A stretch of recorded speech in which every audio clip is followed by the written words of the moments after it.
जय हिंद फ्रेंड, स्वागत है आप सभी का भैले वीरू आईएएस एकेडमी के इस यूट्यूब प्लेटफॉर्म पर। उम्मीद करता हूं आप सभी अच्छे होंगे।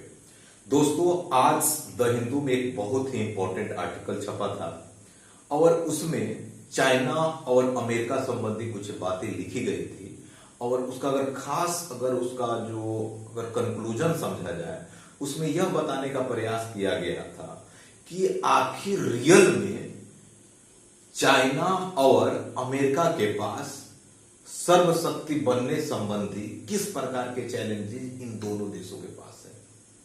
चाइना भी अपने आप को सर्वश्रेष्ठ साबित करने का प्रयास कर रहा है और यूनाइटेड स्टेट्स ऑफ अमेरिका तो सर्वश्रेष्ठ है ही और दुनिया स्तर में उस अपनी छवि को वह मेंटेन करना चाहता है। तो किस प्रकार के अभी दुनिया में जियोपॉलिटिक्स चेंज हो रहे हैं, उन सारी जियोपॉलिटिक्स को हम लोग चाइना और अमेरिका के संदर्भ में समझने का प्रयास करेंगे। हाल के न्यूज के अनुसार आपको पता होगा कि यूक्रेन और रसिया के बीच में वार चल रहे हैं और रसिया के द्वारा यह मल्टीपल टाइम यह स्टेटमेंट बोला जा चुका है कि वह न्यूक्लियर वेपन का प्रयोग कर सकता है। सोचिएगा कितना इंपॉर्टेंट ये लाइन है।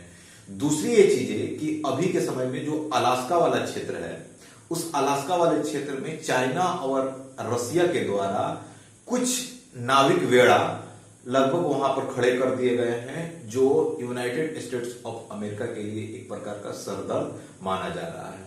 क्या इसको आप 1962 के समय में जो कीवा मिसाइल संबंधित जो एक कोल्ड वॉर डेवलप हुए थे, क्या उसको इस चीज से जोड़कर देखा जा सकता है? काफी हद तक उतनी पेचीदा मामला तो नहीं कहा जा सकता है, लेकिन हाँ, इस प्रकार के अगर कुछ इंसिडेंट हो रहे हैं तो इसका कारण है कि अभी के समय में जो जियोपॉलिटिक्स जो अभी बदलाव आ रहे हैं, उसका यह सबसे बड़ी इंपैक्ट मानी जा सकती है। एनीवे, हम सारी दुनिया पर अभी हम लोग प्रकाश डालने का प्रयास अभी नहीं करेंगे। हम यह प्रकाश यह डालने का प्रयास करेंगे कि चाइना अपने आप को जो सर्वश्रेष्ठ बनाने का प्रयास कर रहा है, क्या वह सर्वश्रेष्ठ बनने योग्य है? क्या उसके द्वारा जो प्रयास किए जा रहे हैं, शी जिनपिंग के द्वारा जो प्रयास किए जा रहे हैं, वह कहां तक अच्छा माना जा सकता है? क्या उनके द्वारा अपनाई गई रणनीतियां कहां तक व्यवस्थित है?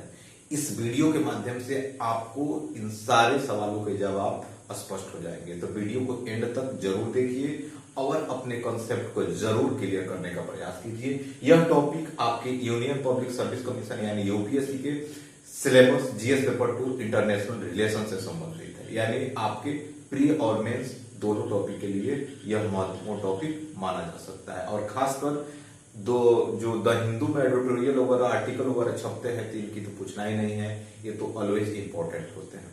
देखिए, जो शी जिनपिंग है, वो शी जिनपिंग के द्वारा एक स्टेटमेंट बोला जा रहा है, खासकर चाइना में। यह स्टेटमेंट है changes unseen in a country. इसका मतलब क्या है? ये स्टेटमेंट बोलने का उद्देश्य पीछे जो वेस्टर्न कंट्री है उससे इसका संबंध है। कहने का मतलब यह है कि चाइना यह मानता है कि अभी के समय में जो वेस्टर्न कंट्री है, खास करके जो डेवलप्ड है, वेल डेवलप्ड है, अब तक इनकी बोलबाला रहा है, अभी वर्तमान में भी इनकी बोलबाला माना ही जाता है, जैसे United states of America, Britain, France, Italy, ये सब कंट्री ऐसे हैं कि वेल डेवलप्ड है। तो चाइना इस स्टेटमेंट के माध्यम से यह बताने का प्रयास करता है कि देखो, अब आपका समय खत्म हो गया, अब हम एक नया प्रयास कर रहे हैं और एक उभरता हुआ नेशन है और दुनिया में एक प्रकार से अगर देखा जाए तो सबसे स्ट्रॉन्गेस्ट और दुनिया स्तर पर एक छवि डेवलप करने वाला देश चाइना उभरता हुआ नजर आ रहा है। ये अपनी कुछ तारीफ करते हुए नजर आ रहे हैं। शी जिनपिंग का अगर शासनकाल पर अगर प्रकाश डालें तो लगभग 2013 से यह शासन में बने हुए हैं। लगभग इनका यह थर्ड टेन्योर स्टार्ट होने वाला है। इन जनरल आप सभी को पता ही होगा। तो ये अपना कुछ एजेंडा लेकर के आना चाहते हैं, जिससे यह चाह रहे हैं कि दुनिया में एक अपना अलग पहचान डेवलप करें। दुनिया में जिस प्रकार से इन्होंने चाइना को आगे ले जाने का प्रयास किया है और आगे भी इस प्रकार के वो प्रयास निरंतर रखें। लेकिन इनका मानना है कि अभी के समय में जो चाइना जो अपने आप को डेवलप करने का जो प्रयास कर रहा है, उसमें कुछ चुनौतियां हैं। कैसे अपने आप को फर्स्ट रैंक पर लेकर के जाया जाए दुनिया स्तर पर, और उस फर्स्ट रैंक आने संबंधी किस प्रकार के चैलेंजेस चाइना को झेलना पड़ रहा है, उसको चाइना अपने कुछ स्टेटमेंट के माध्यम से शेयर करने का प्रयास करता है। जैसे इन्होंने कहा कि अभी के समय में जैसे जो चाइना है वह चाइना अपने आप को अपने मेहनत और अपनी वास्तविक डिप्लोमेसी के तहत अपना जीडीपी जो है एक काफी तेजी से बढ़ाता हुआ प्रतीत होता नजर आ रहा है। आप देखेंगे कि लगभग 1990 से पहले चाइना की कहानी ऐसे बिल्कुल नहीं थी। आप देखेंगे कि 1970 के दशक में इन्होंने तो एलपीजी रिफॉर्म किया, दैट मीन्स जो काम भारत ने 1990 में किया ये लोग काम 1970 के दशक में किया।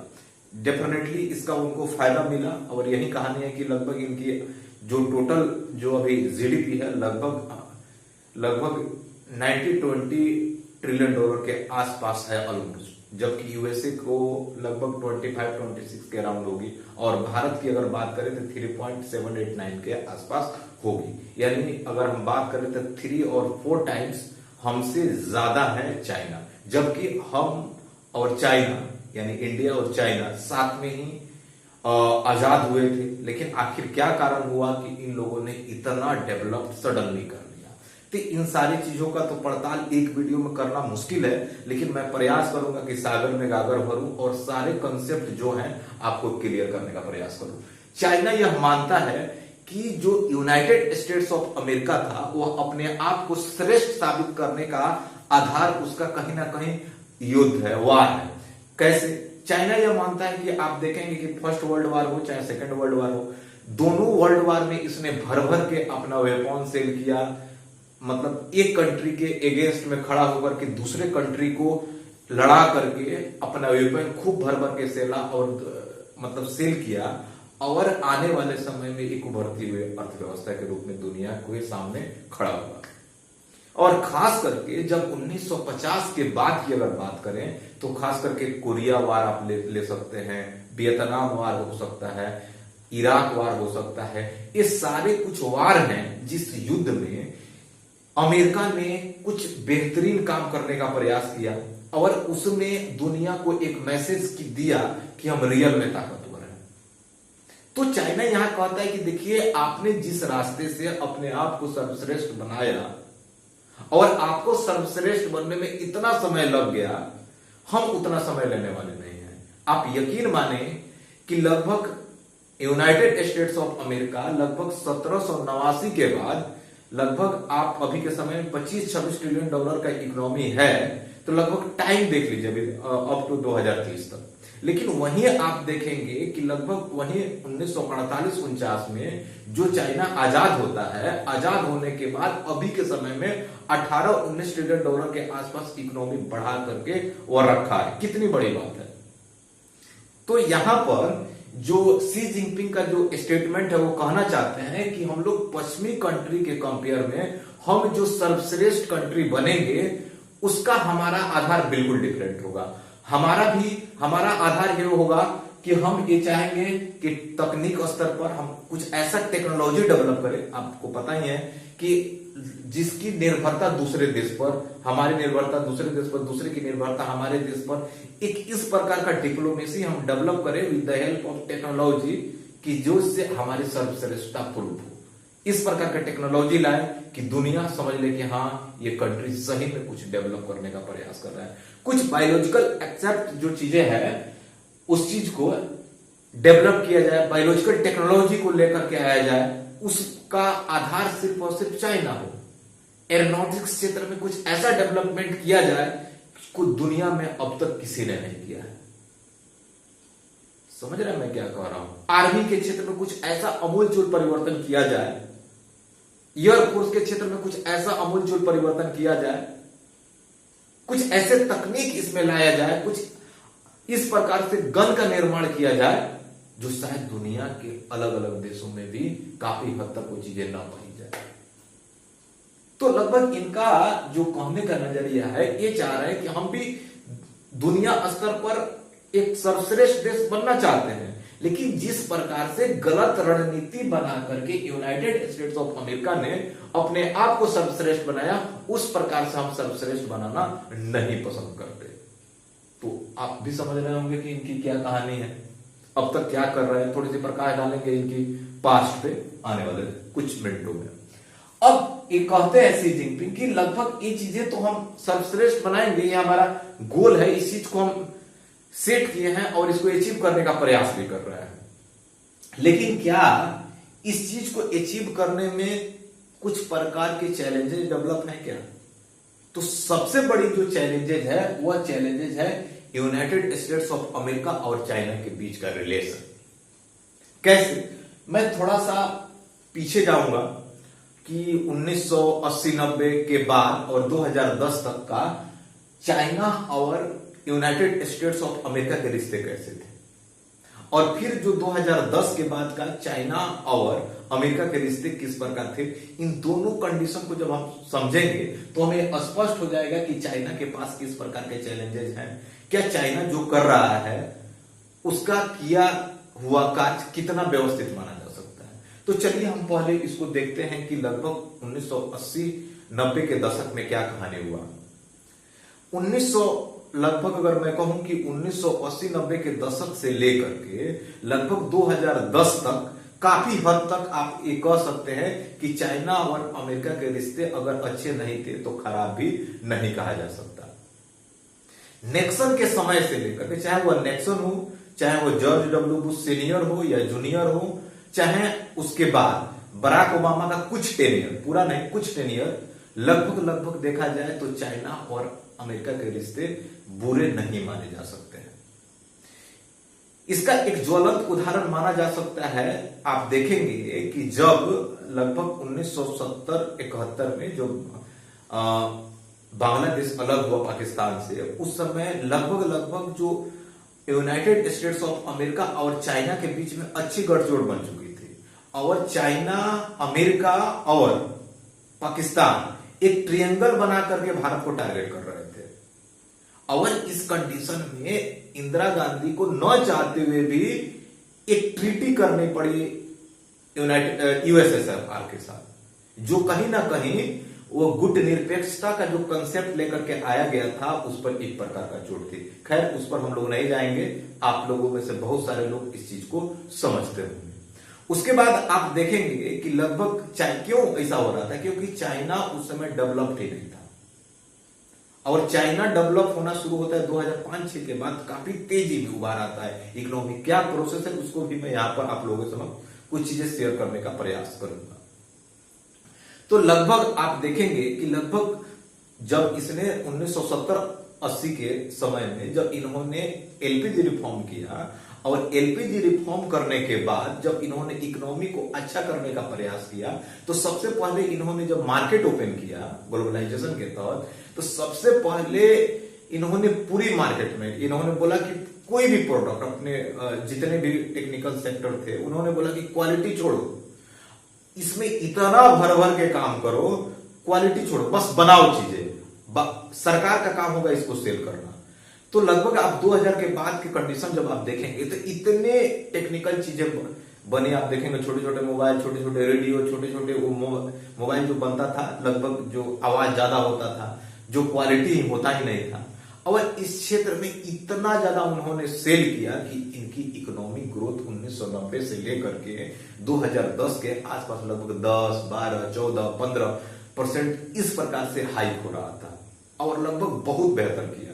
लेकिन इन्होंने एक काम तो किया चाइना ने, कि इन्होंने लगभग दुनिया के मार्केट में अपना पहचान खो दिया।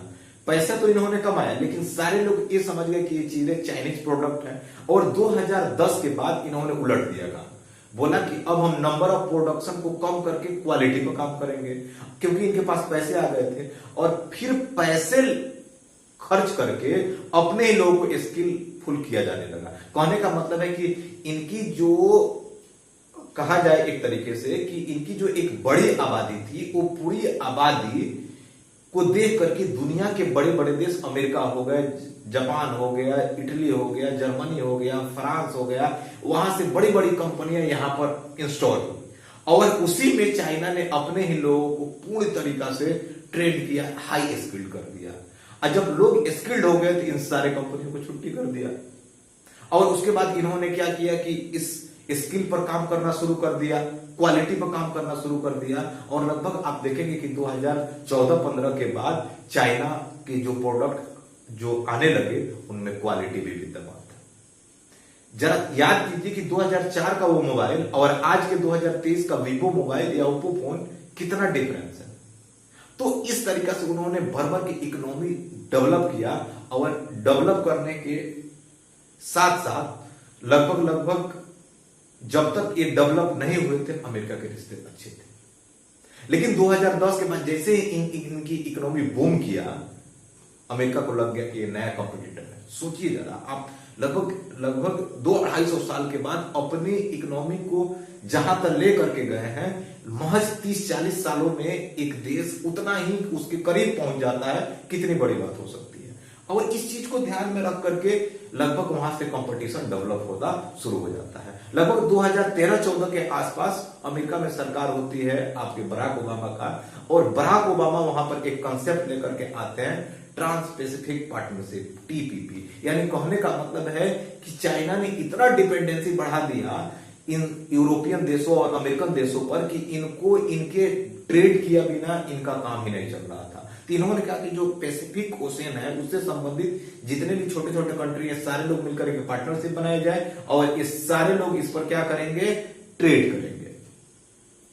ध्यान दीजिएगा यहां पे लगभग इस चीज को लेकर के 2017-18 के आसपास इसके कंपटीशन में चाइना में आरसेप का कंसेप्ट लेकर के आया। इसमें एक लंबी कहानी है, उस पर नहीं जाएंगे। इसने भी उसका प्रयास किया, लेकिन इसमें पहले भारत को मेंबर बनाने का बात किया जा रहा था, लेकिन भारत इसमें से एग्जिट हो गया। एक लंबी कहानी है, क्यों भारत एग्जिट हुआ, क्या इसमें चाइना का कुछ रणनीति था, उस पर बात कभी और। तो लगभग इन्होंने अपना प्रयास किया, लेकिन अब जब उसके बाद जब ट्रंप अंकल का जो सरकार बना, तो उसके बाद जब ट्रंप अंकल आए तो उन्होंने सबसे ज्यादा फोकस कर दिया संरक्षणवाद पर। यानी हम जिस प्रकार से कहा जाता है, यानी आत्मनिर्भर, कि हम आत्मनिर्भर बनेंगे, दूसरे पर निर्भर नहीं। तो उन्होंने सैंक्शन लगाना शुरू कर दिया।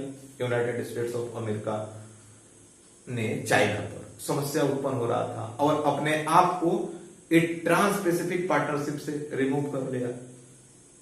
उसके बाद से आप देखेंगे कि बिडेन की भी सरकार अभी, मतलब आप देखेंगे कि 2020 के बाद से इनकी भी गवर्नमेंट कंटिन्यू रनिंग में है। कि इन्होंने भी काफी हद तक चाइना को काउंटर करने का प्रयास किया, लेकिन एक बड़े स्तर पर अभी देखेंगे तो कोई एक बड़ा प्रयास नहीं देखा जा सकता है।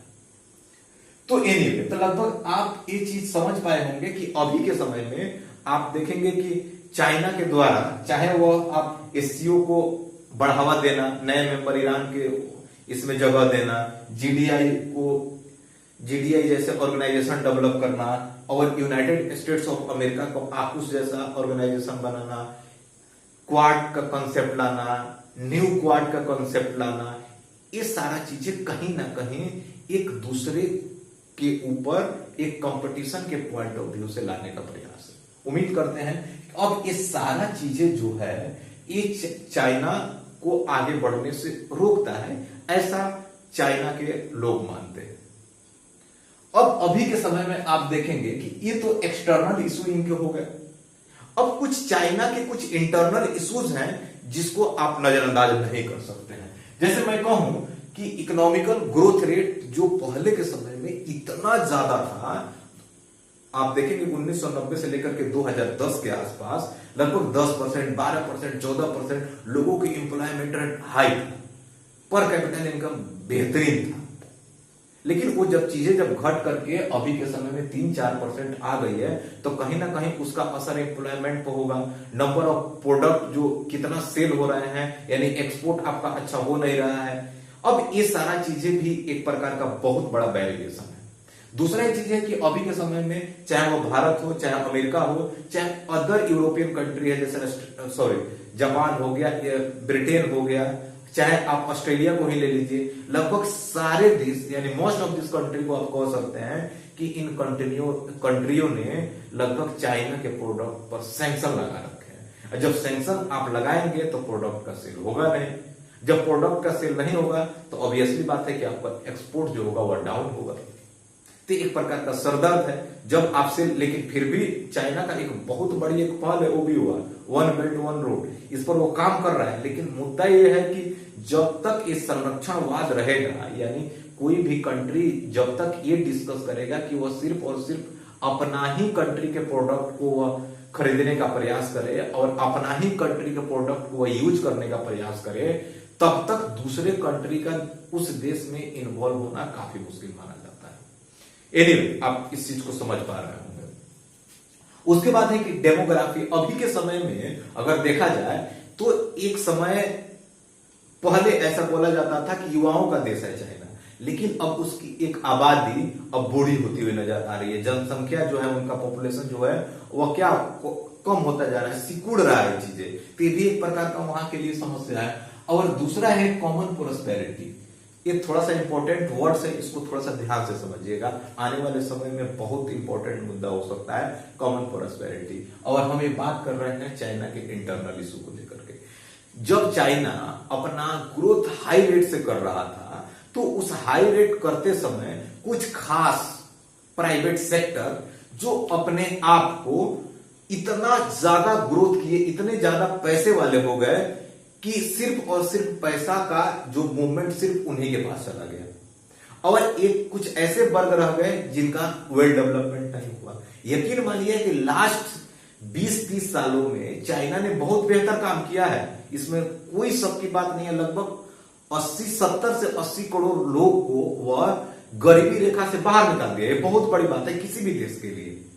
लेकिन एक गरीबी रेखा से बाहर हटाना से कहीं ज्यादा सोचनीय मुद्दा यह है कि कोई खास वर्ग, किसी लिमिटेड पर्सन लोग अपने आप को इतना अमीर बना लें कि जिससे एक तबका अपने आप को शोषित महसूस करे। इसको लेकर के कॉमन प्रोस्पेरिटी का कॉन्सेप्ट लेकर के आया गया वहां पर कि जिन लोगों के पास ज्यादा वेल्थ है उनको किसी न किसी माध्यम से टैक्स में लगा करके या किसी भी केस संबंधी मामले में फंसा करके उनसे टैक्स लिया जाए, उनसे पैसे लेकर के सारे लोगों में एक डिस्ट्रीब्यूट करने का प्रयास किया जाए। तो इससे क्या होता है कि जरा सोचिए कि जैसे मान के चलिए कि अभी के समय में BMW कंपनी अगर आती है चाइना में, अब BMW कंपनी जब चाइना में आएगी, अब कोई जैसे ही खरीदेगा BMW, चाइना गवर्नमेंट देख रहा है, अच्छा BMW खरीदा है, इसमें तो ज्यादा पैसे लगे होंगे, तुरंत सरकार ने उसको कैचअप किया। अब जैसे ही कैचअप किया, अब दूसरे कस्टमर BMW खरीदेंगे नहीं, तो उस BMW वाली जो कंपनी है वह चाइना नहीं जा रही है, वो दूसरे कंट्री में जा रही है। तो एक प्रकार का चैलेंज है, जो इस प्रकार का चैलेंज उनको एक उभरता हुआ राष्ट्र बनने से में भी काफी हद तक इसको एक रेजिस्टेंस के रूप में ले रहा है। उम्मीद करते हैं कि आप इस चीज को समझ पा रहे होंगे। उसके बाद एक यहीं से समझ लेते हैं कि एक क्रोनी कैपिटलिज्म शब्द है, इसके साथ में मैं आपको इसको बता देता हूं।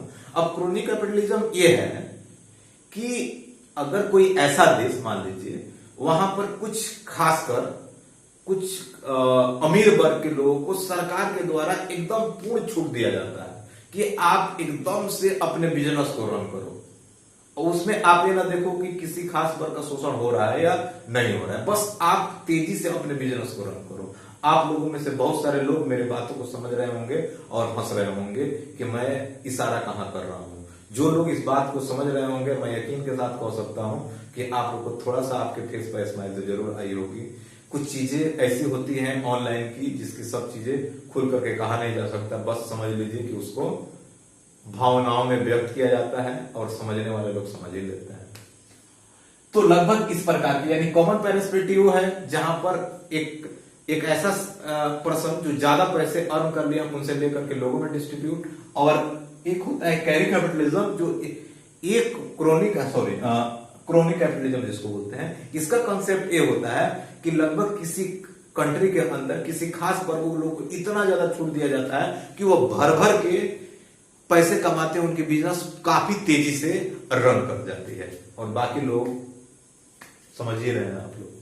और दूसरा ये है कि ताइवान इशू ऐसे हैं कि मतलब ये दो समस्या उत्पन्न कर रहे हैं, कब इस प्रकार के इंसिडेंट डेवलप हो जाए, क्योंकि ताइवान में इंटरेस्ट जो है अमेरिका भी ले रहा है। तो इस सारा समस्या चाइना को अपने आप को आगे बढ़ने में एक प्रकार का समस्या उत्पन्न कर रहा है। तो उम्मीद करते हैं कि ये टॉपिक जैसे मैंने लिया, who has how much challenges United states of America and China, किसके पास कितनी चुनौतियां, चाइना या अमेरिका। अमेरिका के पास अपनी चुनौती है, क्योंकि सबसे बड़ी चुनौती इनके पास तो चाइना ही है, क्योंकि इनका कंपटीटर तो यही है। अगर चाइना नहीं होता तो ये रिलैक्स रहते, क्योंकि इनकी बड़ी इकोनॉमी किसी के पास है ही नहीं और इनके पीछे यही खड़ा है, और जिस प्रकार से ग्रोथ किया है इनके पास पहुंचने में कोई देरी नहीं है। तो इनका तो जेन्युइन इश्यूज है, समस्या है, आप समझ ही रहे हैं। और दुनिया स्तर में आने वाले समय में कौन सर्वश्रेष्ठ, ताकतवर, पैसे वाला कौन कंट्री बनने वाला है आने वाले समय में, बहुत सारे लोगों ने लगभग 2030 तक ऐसे अनुमान किया है कि चाइना जो है वो फर्स्ट रैंक पर जा सकता है इकोनॉमिक स्तर पर। तो उम्मीद करता हूं कि आज का यह वीडियो जिस पर्सपेक्टिव से मैंने आपको बताने का प्रयास किया, आपको क्रिस्टल क्लियर हो गए। इसमें कोई भी अगर कोई कंफ्यूजन है तो जरूर कमेंट बॉक्स में पूछिएगा, और इस वीडियो को ज्यादा से ज्यादा शेयर कीजिए। चैनल पर नए हैं तो आपसे रिक्वेस्ट है कि बेल आइकन और सब्सक्राइब करना बिल्कुल ना भूलें। तब तक दीजिए इजाजत। जय हिंद।